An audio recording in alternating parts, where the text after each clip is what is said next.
Alhamdulillah Rabbil Alameen wa salatu wa salamu ala ashrafil anbiya wal mursaleen wa ala alihi wa ashabihi ajma'in. Amma ba'd. My dear brothers and sisters, Assalamu alaikum wa rahmatullahi wa barakatuh. I want to continue with the same theme that we spoke about in the morning, which is the theme of Amal. Because I think that is the single most important criterion which will inshallah make a difference. It's not how much you know, but what you do which makes a difference. It is not whether you know the importance of khushu' in salah, but whether you can actually bring khushu' in salah which will make a difference. And it was the way of tarbiyah of the Salaf. Nobody did a tarbiyah program in 2 days and 4 days and 5 days. People who come to our Leadership Excellence course, which is a tarbiyah program for 5 days, and they grumble, they say, oh, it's 5 days. I tell them that in the days of our Salaf, if you said to somebody, I'm going for a 5-day tarbiyah program, then that person would have laughed so much he would have fallen off his chair. It is 5 days tarbiyah, and that's like a joke. People didn't even have tarbiyah in 5 years, forget about 5 days. And that's because people were serious about actually changing themselves and changing their lives. Alhamdulillah, in today's context, we also commend and we praise those who are serious even to this extent, because today we live in a world where everyone wants everything instantly and with predictable results. And that's the reason why even if somebody comes and keeps himself free for 5 minutes, we only have praise for that person and say, Alhamdulillah, and may Allah grant you more. But the reason I'm saying this is because let us not fool ourselves and think that just because you go to this course or that course, that at the end of the course you have so-called qualified. There's no qualified. Even if there is an exam, I am dead against exams, I never take any exams for anybody. But even where there is an exam, and if you pass that exam with full marks, all it means is that you were able to remember that information which you were asked about at that point in time. That's all it means. That's it. It means nothing more. And therefore, even if you pass in examination, it means nothing. And especially in the case of Islam, in the case of the tarbiyat of Islam, passing exams, all of this has no meaning. What has meaning is what you can apply in your own life. And that takes time, and that takes trouble, and that is painful. And depending on the on the delta, depending on the degree of divergence that you are aiming for, meaning from where you are today to where you would like to be, the difference in that degree, the degree to which that is further away from your current state, to that degree it will be more painful and it will take more time. Alhamdulillah, we have excellent examples in the lives of our Salaf of the kind of time and trouble they took in order to purify themselves and in order to bring about a condition where the knowledge would be beneficial. And inshallah, in the course of the next few days that I am here, we will talk about each of these things in a step-by-step manner. So I don't want to tell you everything at one go, because then what will we do for the next 5 days? Huh? So today, let me focus only on one simple thing. But inshallah al-musta'an, if you get that one simple thing right, then everything else will become very easy. And that one simple thing is, it's an FM station that everyone listens to. And what is that station? All my old students who sit in my class brain dead, where are you? What's that station?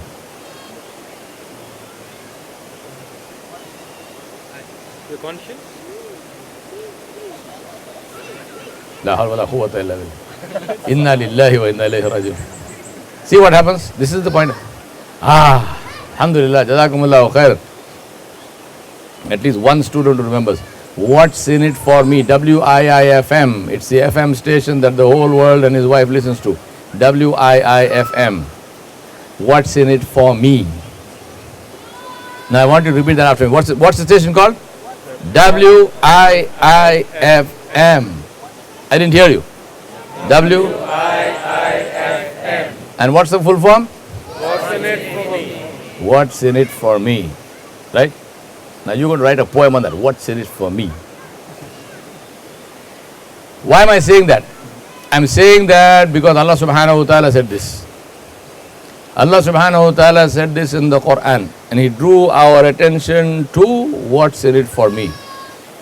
And He said, A'udhu billahi minash shaitanir rajim, Ya ayyuhal ladhina amanu hal adullukum ala tijaratin tunjikum min adhabin alim. Allah subhanahu wa ta'ala said, O you who believe, shall I show you a trade, shall I show you a business which will save you from a grievous punishment. And if you see the ayah which comes after that, you can well say that this particular opening was not required, because Allah subhanahu wa ta'ala is talking about that business which is the business of the akhirah anyway, and there was no need to say, shall I show you a business? What was the need? I mean, Allah subhanahu wa ta'ala could have simply ordered and said, do this, and it will get you Jannah, khalas. But Allah subhanahu wa ta'ala knows our psychology because He created it. And Allah knows that the best way to get people to pay attention is to show them or draw their attention to what's in it for them first. And say, shall I tell you something that will benefit you? And then you all wake up and you say, oh yes, tell me what benefits me. Right? And then for the next about 30 seconds you are awake. So I'm asking you that question. Shall I tell you what will be beneficial for you? The one single thing. And those who understand that single thing can, after this program, after this session, they can go home. The one single thing that you need to understand is what is in it for you. What is in this for you. And the minute you understand what is in it for you, you will then all the so-called difficulties with regard to practice, all the so-called difficulties with regard to getting up for tahajjud and so on and so forth will disappear. One of our elders, one of the elders of the Tabligh movement in India and Pakistan and Bangladesh, Maulana Sayyid Ahmad Khan Sahib Rahmatullah Alayh, he lived in Medina all his life and he died in Medina and is buried in Baqi. He used to say a wonderful thing, and I'll say it in Urdu as he used to say it, and then I'll translate it for you. Maulana Sayyid Ahmad Khan Sahib Rahmatullah फरमाते थे कि जब तक कि तुमको इस बात का यकीन नहीं होता कि इस नमाज से दुनियावी मसाइल हल होते हैं, जब तक तुम नमाज नहीं पढ़ोगे.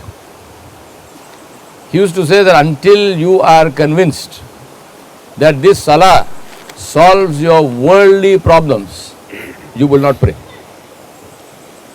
That's a strange interpretation of salah. But if you look at what the Sahaba Ridwanullahi alayhim ajma'in did, that was exactly their interpretation. Salah for them was a tool. It was a weapon. It was a tool to be used. It was not something to be taken out, dusted, polished and put back in the shelf. Now imagine, my brother Nick, he is a wonderful brother of ours, and he takes these wonderful videos and so on. So he has all this brilliant equipment. And supposing you tell Brother Nick, please come and video this session. So he says, very good, and you find that he has all this wonderful equipment in his car. So you are absolutely sure that he has all the right tools. You know what he knows, you know his qualifications, and he has all this equipment. But when you come here, you find that Brother Nick is just standing there by himself. You say, boss, where is your camera? He goes, in the car. Strange. Your camera is in the car, and the session is happening here, and you are supposed to be videoing this. He said, no, hold on. This morning I woke up and I dusted the camera and I cleaned it and I polished it and I made sure everything is fine and I put it back in the thing, and I'm standing here now. He said, how will you take a video of this session without your camera? He said, but I have a camera. What are you saying without a camera? I have a camera. I own the camera, it's my own camera. You want to see the receipt, I paid for it, it's my own camera. Does it make sense to you? Because this is what we do with the kalam of Allah. And this is what we do with salah. We are Muslims, it is our kalam, it is the kalam of Allah subhanahu wa ta'ala. Muhammad sallallahu alaihi wasallam is our Nabi. This salah is our salah. But you say, brother, now you are in a difficulty, now you've got some issue. So, how is this salah? What are you doing with salah? When I have an issue, I go to the government. I have an issue, I go to this officer, that officer, I go to this shop, that shop, I go to this bank, that bank. If it is halal, alhamdulillah. If it is haram, Allah is Ghafoor Rahim. Eh? And you say, what happened to the salah? No, I prayed. What do you mean over salah? I prayed today, Fajr. Eh? By Jama'ah in the masjid. You say, you prayed Fajr by Jama'ah in the masjid, and now you are standing in your store and you are lying and cheating. What is this? What is this? You know, in the tail end of the session which I got of the Seerah, which our Sheikh Abdul Bari Yahya Hafizahullah was teaching us, he talked about the laying of the foundation stone of the Kaaba. And he said something where he said, get a chair, where he said that the people of Makkah were very happy when Muhammad ibn Abdullah sallallahu alayhi wasallam walked through that alley and came into the area of the Haram. And why were they happy? They were happy because this was the man to whom they had given a title called As-Sadiqul Amin. Yes? Now, there is a hadith of Nabi Sallallahu Alaihi Wasallam, which I am sure all of you know, and which I read a long time ago, and I used to always think about this particular hadith. And in this hadith, Rasulullah Sallallahu Alaihi Wasallam is reported to have said that a Muslim can do many wrong things, but there are two things that a Muslim can never do. I am talking about practicing what we know and practicing what we preach. Rasulullah Sallallahu Alaihi Wasallam is reported to have said that there are two things that a Muslim can never do. He said a Muslim can never lie and a Muslim can never cheat. So whenever I read this hadith, I said, okay, fine, this is a good thing. Muslim can never lie, can never cheat. But what's so great about that? Huh? I can understand if Nabi Sallallahu Alaihi Wasallam said a Muslim can never murder, or he can never, do some major sins. I don't have to make a list of them now, but I'm just saying that. But he didn't say that. He said a Muslim can never lie, he can never cheat. So I reflected on this and I said, why did he, Sallallahu Alaihi Wasallam, why did he say or mention these two things? Never lie, never cheat. Until one day it struck me, what was the title, what was the laqab of Muhammadur Rasulullah Sallallahu Alaihi Wasallam? As-Sadiqul Amin. The one who never lies and the one who never cheats. The truthful and the trustworthy. Well, who is the truthful one? The one who never lies. And who is the trustworthy one? The one who never cheats. And this is the faqr for us, and it is the rahmah of Allah subhanahu wa ta'ala that Rasulullah sallallahu alaihi wasallam gave his personal title to every Muslim, man and woman. And he said, a Muslim is one who is like me. A Muslim is one who is Sadiqul Amin. A Muslim is one who cannot lie and cannot cheat. And that is what I mean by practicing. And that's why I want you to, and that's why I also mentioned the issue that we need to see benefit in what we are doing, direct benefit which relates to us. And I mentioned to you the issue of Salah. There is a wonderful story among the stories of the Sahaba, Hikayat of the Sahaba, where I'm talking about using the Salah as a tool. This was the understanding of the Sahaba. What is Salah? The Salah is something that we solve our worldly problems with. You know, in Islam, in understanding of the Quran, in understanding of various interpretations of the Quran and so on, there is a basic principle that is used. If you have any doubt with regard to a particular interpretation, if you have any doubt with regard to how a particular word is understood, people do not go to the dictionary. The ulama who are reflecting on that, they don't go to a dictionary and so on because they know the dictionary meanings. You know what they do? They go back to the history of the Sahaba and they say, how did the Sahaba understand this? What was the understanding of the companions of Rasulullah sallallahu alaihi wasallam with regard to this matter? And that understanding of the Sahaba is taken as the final word on the meaning of that ayah or on that mathala. So let us see, how did the Sahaba understand Salah? I will give you two true stories about this. One is the Sahabi who is not even named. But the story is that he came home one day in the afternoon and he asked his wife, is there anything to eat? And she said, we have nothing. So he said, okay. And he went to the masjid.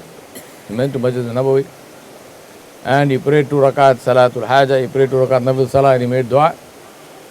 And he came back home and he asked his wife, is there anything to eat? She said, no.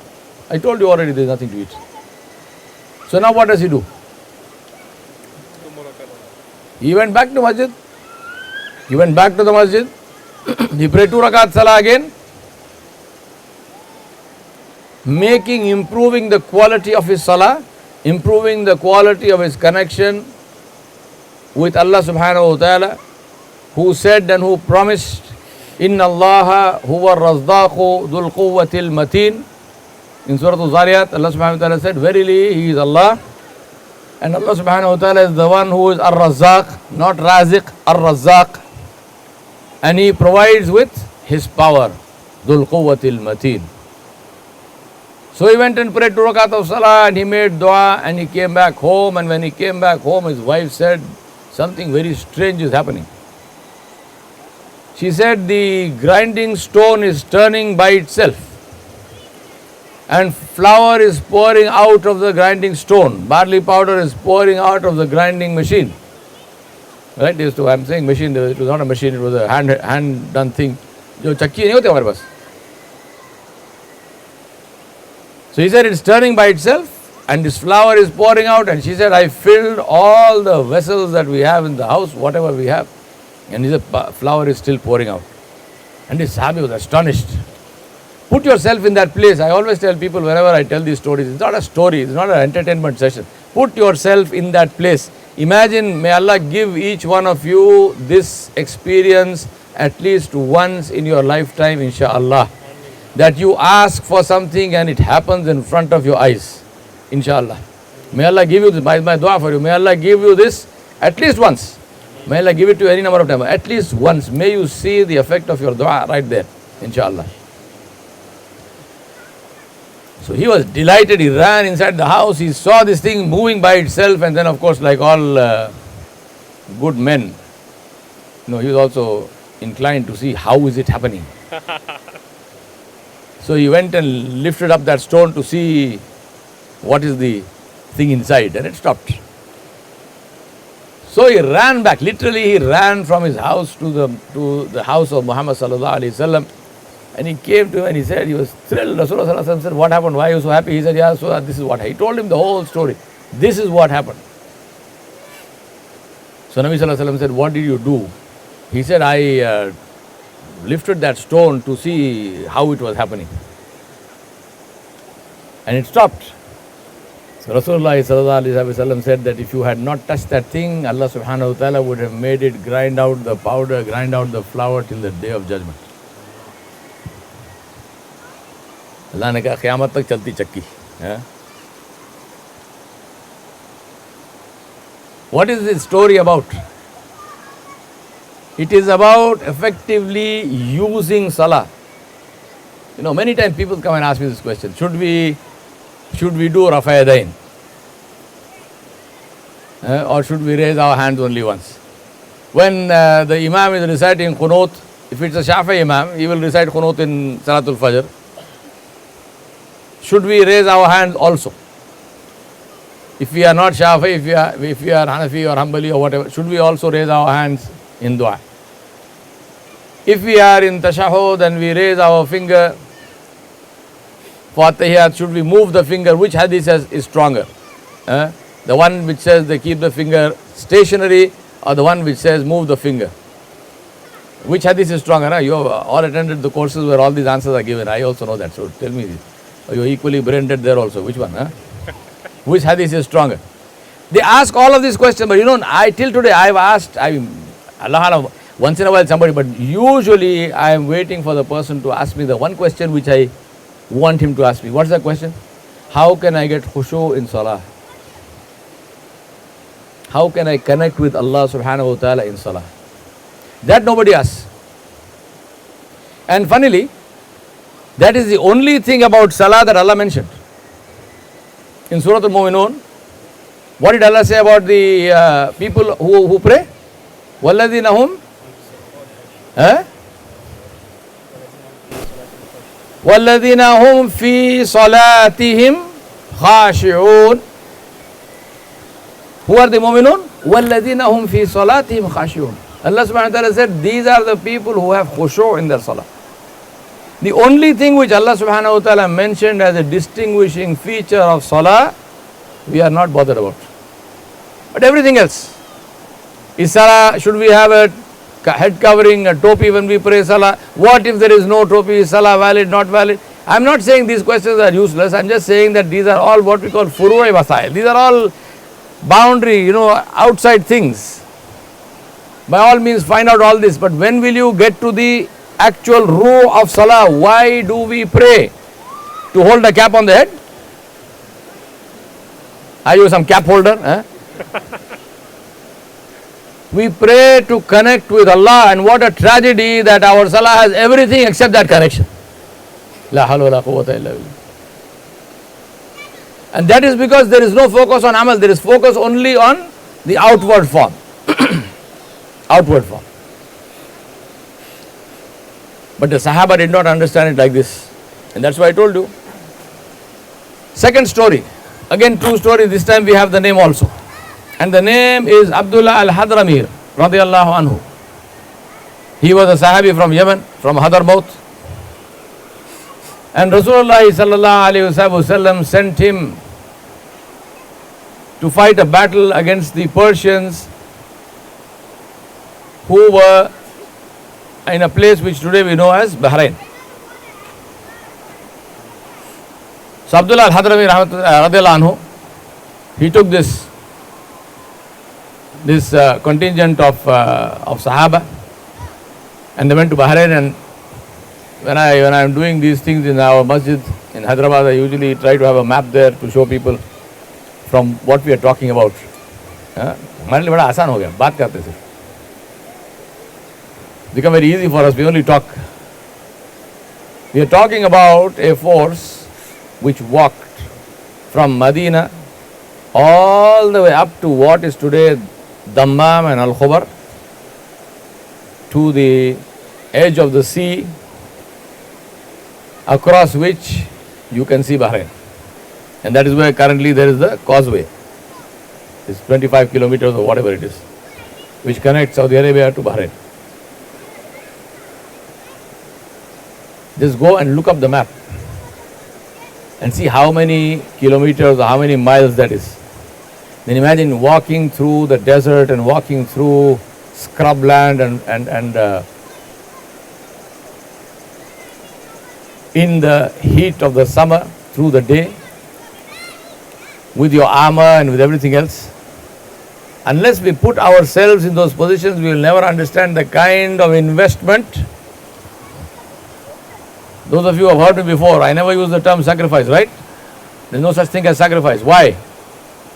Because sacrifice is where you give up something of yours and get no return. So with regard to the deen of Allah and with regard to Allah subhanahu wa ta'ala, there can never be any sacrifice. कुर्बानी का कोई मसला ही नहीं है. कुर्बानी के लिए चीज़ आपकी होना शर्त है. पहली बात, हैं? वो कहते हैं हमारे हैदराबाद में मिठाई घर की दुकान पे दादा की फातिहा उसने की हैं? तो that one I'm not going to translate because if you don't know what is Fatiha and so on, you don't need to know, so leave it. I'm talking to my friends here who we know some things which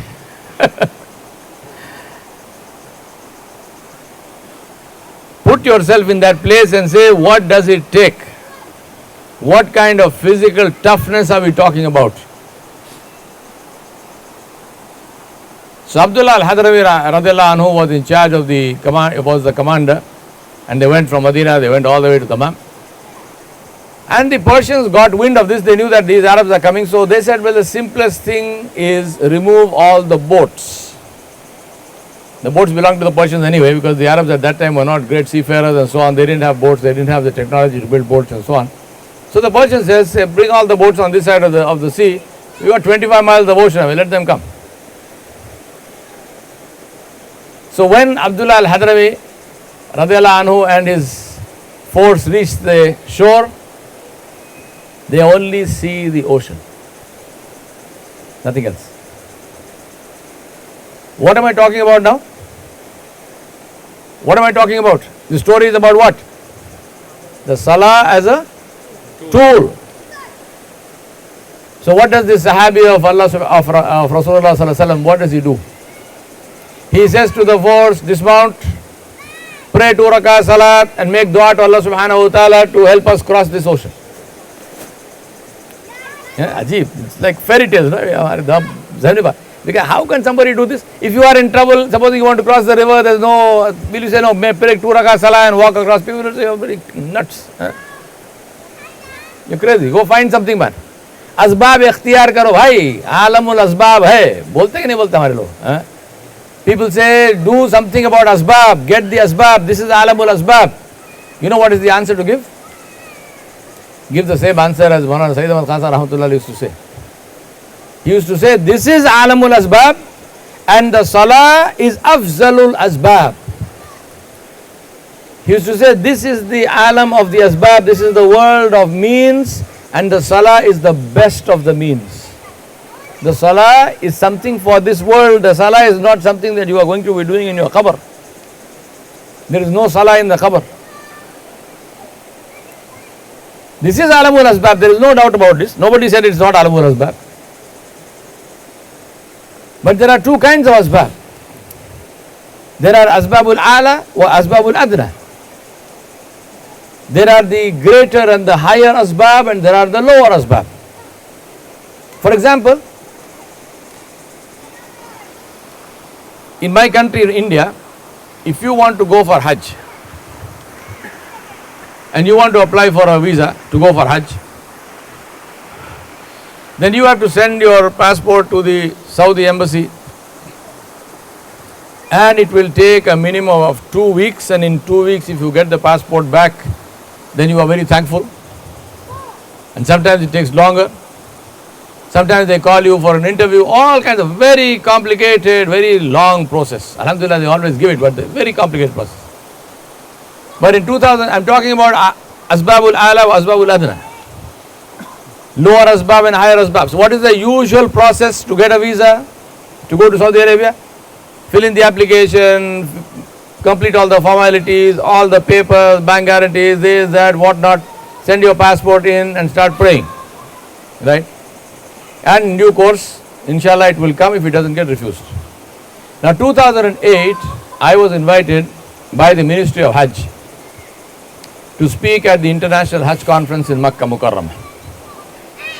So I got a call from the attaché to the Saudi attaché to the ambassador, and he called me and he told me, we have invited you and so on to present this paper and so on. So will you accept? I said yes, sure, of course. Thank you very much. And then it so happened he called me, and 2 days later, literally 2 days later, I was traveling, I was going abroad. So I said, what about the visa? How will that process happen? And then I also asked him, I said, after that, will I also have the opportunity to do Hajj? So the man told me, Sheikh, please don't embarrass us. I said, don't embarrass us. He said, we are inviting you. Where is the question of you asking all these questions? He said, you are our guest. He said, of course you will do Hajj. You will do Hajj as a guest of the King of Saudi Arabia, you and your wife. We are inviting you. So I said, what about the visa? You know, it normally takes this. He said, Sheikh, please, don't talk like this. I said, what do you mean? He said, do me a favor. I told him I'm traveling 2 days. He said, do me a favor. Tomorrow morning, get on a plane, come to Delhi. And he said, I'm not calling you to interview or anything, just to speed up the process. Tomorrow morning, come, get on a plane, come to Delhi.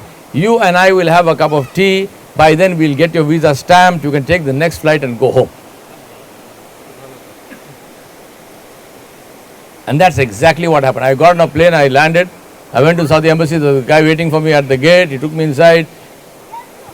That consular officer and myself, we sat and had a cup of tea, the 2 passports. I did not even fill out a form. Can you imagine? I did not even write my name. Nothing. He just took the passports, he took it, he stamped it, brought it back, gave it to me before the cup of tea got cold. And I was on the next plane and back home.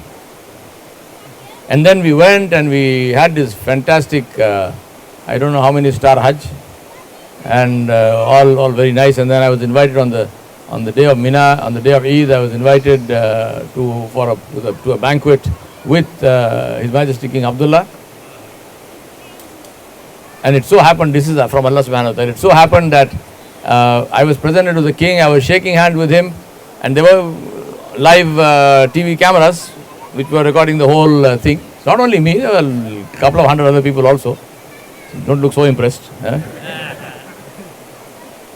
And it so happened that my mother turned on the TV in Hyderabad and she saw me.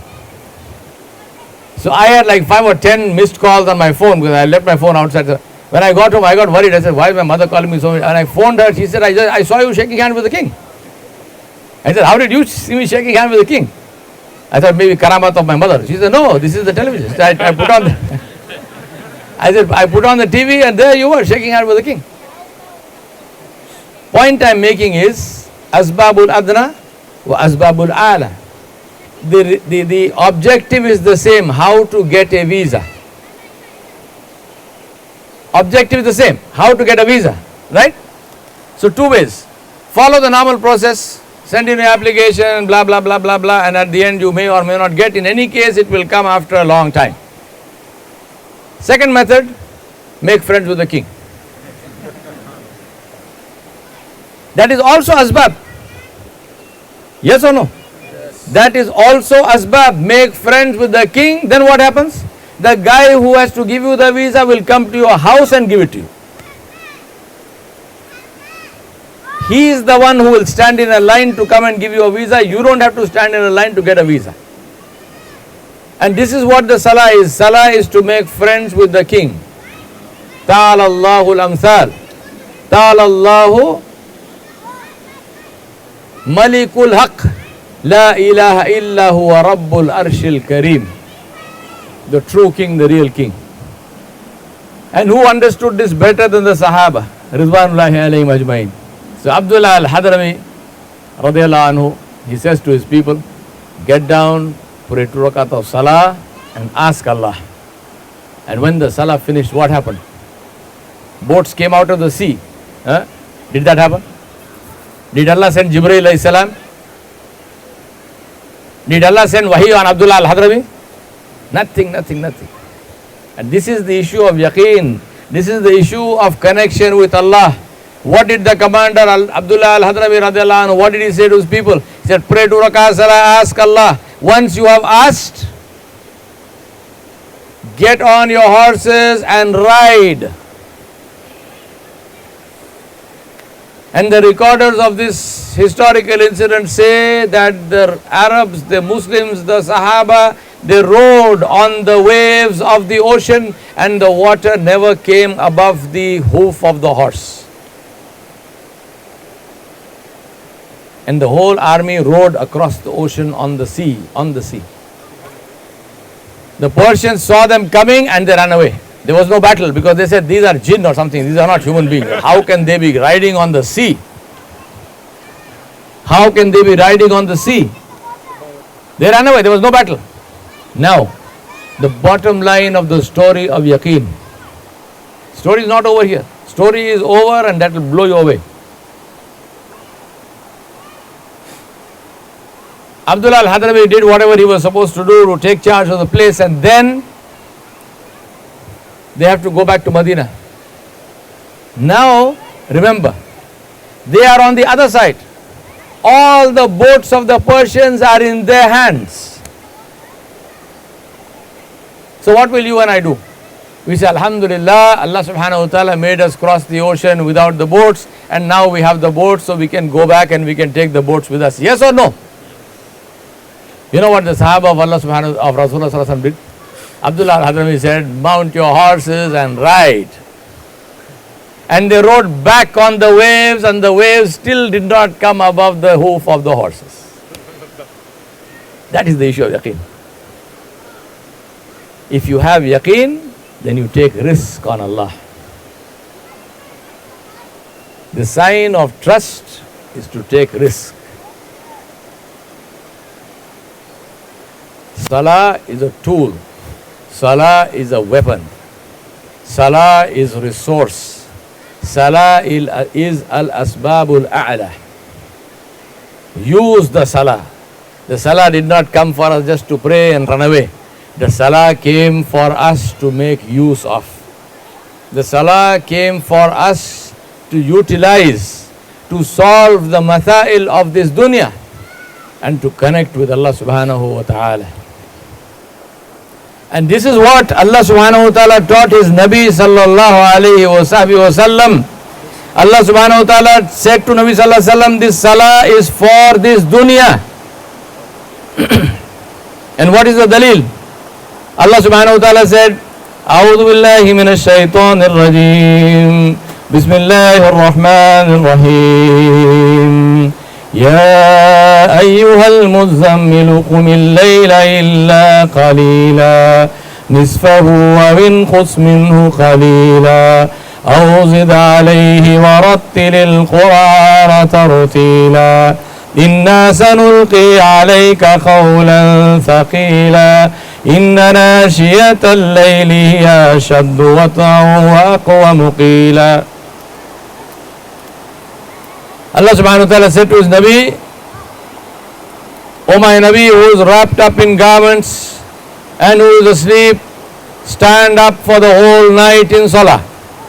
Qumil layl, stand up for the whole night. Illa qalila, maybe a little bit less. Nisfahu wa inqus minhu qalila aw zid alayh, maybe half the night, 3/4 of the night, a little more or a little less. And do what? وَرَتِّلِ الْقُرْآنَ تَرْتِيلًا. Recite the kalam that we have sent to you in a beautiful way.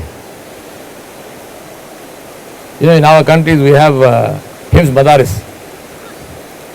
So when these children, every morning when the child comes, the ustad says to him, sabak sunao, daur karo. Bolte ki nahi? Yeah? They say, recite what you have memorized yesterday. Recite, let me hear the memorization. और ये भी एक उस्ताद है और ये भी एक शागिर्द है और ये उस्ताद भी कह रहा सुनाइए जो आपको भेजा.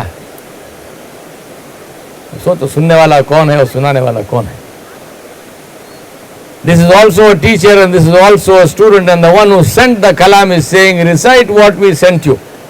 Recite what we sent you. Let me hear what you know.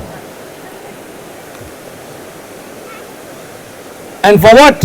Inna sanulqi alayka qawlan thaqila. Why must you stand in the night? I am telling you this because to help you, to give you the dalil that the salah is for the work of this world. The fact that the salah is also miftahul jannah is, if you do the work of this world, inshallah it is the key for the jannah, but the salah is not for jannah, the salah is for this world. And Allah subhanahu wa ta'ala said this to His Nabi sallallahu alayhi wa sallam. He said, stand in the night and pray and recite my kalam. Let me listen to your recitation. Why? Inna sanulqi alayka qawlan thaqila. Because we are going to give you a very difficult job tomorrow. There's going to be a very heavy responsibility that is going to be placed on you tomorrow. So get ready for the responsibility, charge your batteries, plug in the charger, let the life of the nur of Allah subhanahu wa ta'ala flow through your veins, because that work is not easy. And that work is where? दावत का काम कहाँ करने का भाई? जन्नत में करोगे? The work of dawah you're going to do where? In Jannah. Here in this world, Allah subhanahu wa ta'ala is giving His Nabi a tool to use for what? For this world. And then Allah subhanahu wa ta'ala said, Inna nashiyat al-layli hiya ashad wat'an wa aqwam qila. Allah says, we know that to get up in the night is not easy. Hiya ashad, it is very difficult. Wat'an wa aqwam qila. But it is something which is the best to discipline yourself and to understand the kalam of Allah. My brothers and sisters, I want to end with this, because as I said, everything in small doses, inshallah. And I'm here and you can ask me questions and so on, but the formal talk itself, we make dua and we do it with the yaqeen that Allah will accept. We use salah understanding what's in it for us. And that's why I say to people, when you come and stand for salah, take a second to reflect on where am I standing. Where am I standing? Not arbitrarily walk and say Allahu Akbar. No. Where am I standing? Make dua to Allah subhanahu wa ta'ala. Oh Allah, I am standing in your presence. Give me a khushu. Oh Allah, I do not have the power to connect with you. You please connect me with yourself. Oh Allah, I have no power to fight the shaitan. You asked me to ask your protection from the shaitan. A'udhu billahi minash shaitanir rajim. I am asking protection from the shaitan. Oh Allah, protect me from the shaitan. Make these du'as. Recite Surah An-Nas, because there's special protection against the Khannas, who is the shaitan who puts wasawis in our ears when we are praying specifically. And then you make your niyyah for salah and you start salah and say Allahu Akbar and reflect on what you have said. Mehnat lagti hai bhai. Effort has to be made. It's not magic. Magic is haram in Islam. There is no magic. Takes effort. But alhamdulillah, you also get success. So there's no need to feel hopeless. Oh, I have to make all this effort. If you make the effort, Allah will give you success. Both are equally true. You make the effort and Allah will give success. I ask Allah subhanahu wa ta'ala to fill your hearts with His nur. I ask Allah subhanahu wa ta'ala to fill your salah with khushu and khudu. I ask Allah subhanahu wa ta'ala to connect you with Him. I ask Allah subhanahu wa ta'ala to accept your du'as before your hands come down. I ask Allah subhanahu wa ta'ala to open the doors of His treasures for you and to give those treasures to you so that you can give it to the whole world, inshallah. Wa sallallahu ala nabiyil kareem wa ala alihi wa ashabihi ajma'in bi rahmatika ya arhamar rahimin. Wa assalamu alaikum wa rahmatullahi wa barakatuh.